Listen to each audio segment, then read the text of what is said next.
Good morning বন্ধুরা and welcome back to my channel Turya's dream. আশা করছি ভালো আছো তোমরা। মঙ্গলবার সকাল 7টা বাজে ঘুম থেকে উঠে একটু বাইরে এলাম। রোদ খুব আজকে, কিন্তু এত সুন্দর হাওয়া দিচ্ছে, কিছুক্ষণ দাঁড়িয়েছিলাম। তারপর ঘরে এসে দেখি চা হচ্ছে, মানে চাটা আজকে আমি করিনি, তুর্যের বাবাই করছিল। তারপরে এই যে একসাথে একটু চাটা খেয়ে নিলাম। তো যাই হোক, সকালে এইটুকু সময়ই একসাথে হয়তো স্পেন্ড করি। তারপরে সারাদিন ওর মতো ব্যস্ত, আমি আমার মতো ব্যস্ত। সকালে স্নান সেরে পুজোটা ওই করে নিল আগে, আমার আগে স্নানটা ও করেছে। তাই রোজ আমিই করি, কিন্তু আজকে একটু উল্টো হয়েছে। তো সকালে তারপরে আমি ব্রেকফাস্টটা করে নিলাম। ব্রেকফাস্ট বানিয়ে নিলাম হচ্ছে আজকে পেঁয়াজের পরোটা আর ডিম অমলেট। আমাদের জন্য করেছি সেটা, আর বাচ্চাদের জন্য করেছিলাম সেদ্ধ ভাত।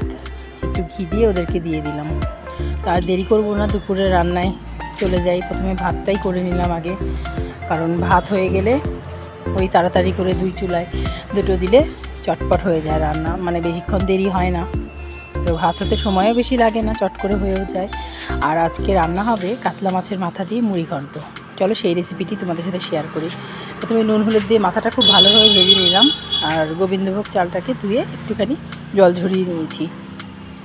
আর দেখো, তেলে জিরে গরম মশলা ফোড়ন দিয়ে পেঁয়াজটা একটু ভেজে নিলাম। তারপরে দিয়ে দিলাম ডুমো করে কেটে রাখা আলু।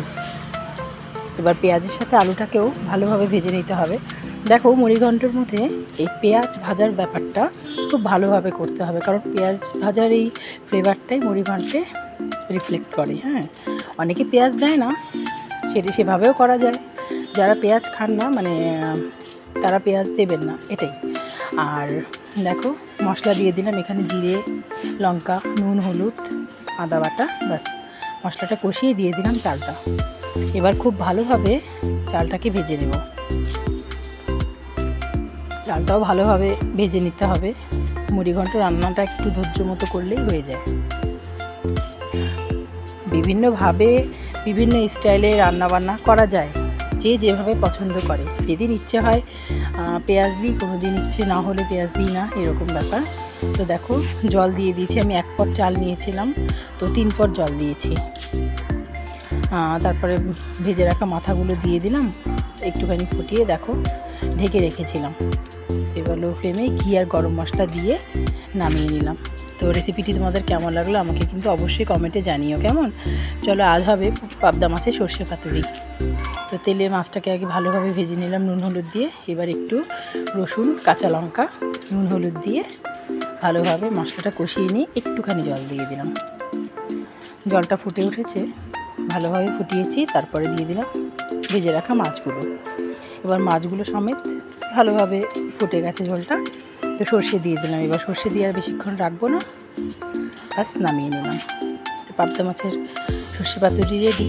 দেখো, আজকের মেনুতে রয়েছে ভাত, পাবদা মাছের সর্ষে পাতুরি, মাছের মাথা দিয়ে মুড়িঘণ্ট, আর করেছি শুক্তো। এই শুক্তোর রেসিপিটা তোমরা আমার চ্যানেলে পেয়ে যাবে। তো আজকের লাঞ্চের মেনু কেমন লাগলো তোমাদের আমাকে অবশ্যই তোমরা কমেন্টে জানিও কিন্তু কেমন। আর এই যে দেখো, আমার বাবাইকে খেতে দিলাম। তুর্যকে মুড়িঘণ্ট দেই না, মানে ও অত পছন্দও করে না। মাছের মাথা বাচ্চাদেরকে না দেওয়াই বেটার। তো এই যে সন্ধ্যায় করেছিলাম চিড়ের পোলাও, সন্ধ্যার টিফিনে বাবাইকে দিলাম। আর তারপরে ওকে টিউশনে দিয়ে দিলাম। আর তুর্যের বাবা চলে এসছে, একটু পেঁয়াজি করে দিলাম চায়ের সাথে। তো বন্ধুরা, আজকের ব্লগটি তোমাদের কেমন লাগলো আমাকে কমেন্টে জানিও। যদি ভালো লাগে আমার চ্যানেলটিকে সাবস্ক্রাইব করো। Thank you so much.